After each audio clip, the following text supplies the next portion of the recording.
ഈശോയുടെ ദിവ്യകാരുണ്യ ഹൃദയത്തിന് സ്തുതി.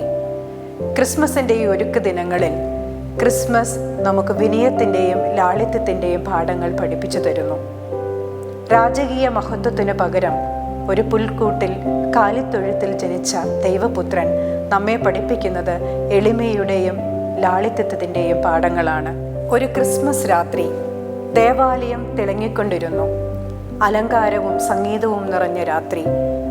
ആ രാത്രിയിൽ പാതിരാ പ്രദർശനത്തിന് ആളുകൾ നടന്നു നീങ്ങവേ എല്ലാവരും ശ്രദ്ധിച്ചത് വലിയവരെയായിരുന്നു. എന്നാൽ ആ വഴിയിൽ ഒരു ദരിദ്ര ബാലൻ തൻ്റെ കയ്യിലുള്ള ചെറിയ വിളക്കുമായി നിൽക്കുന്നുണ്ടായിരുന്നു. അവരുടെ യാത്ര തുടരവേ പെട്ടെന്ന് കരണ്ടുപോയി.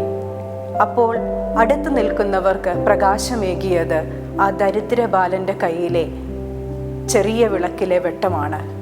അതെ, ക്രിസ്തു ക്രിസ്മസിലൂടെ നമ്മെ പഠിപ്പിക്കുന്നത് വലിപ്പത്തത്തിൻ്റെ മഹത്വമല്ല, എളിമയുടെ വിനയത്തിൻ്റെ പ്രകാശമുള്ള മനസ്സാകുവാനാണ്. വിശുദ്ധ ലൂക്ക എഴുതിയ സുവിശേഷം 1:52. ശക്തന്മാരെ സിംഹാസനത്തിൽ നിന്നും മറിച്ചിട്ടു, എളിയവരെ ഉയർത്തി. നമുക്കും എളിമയുള്ളവരാകാം. പുൽക്കൂട്ടിൽ പിറന്ന ദിവ്യ ഉണ്ണീശോയെ എളിമയുള്ളൊരു ഹൃദയം ഞങ്ങൾക്ക് നൽകണമേ.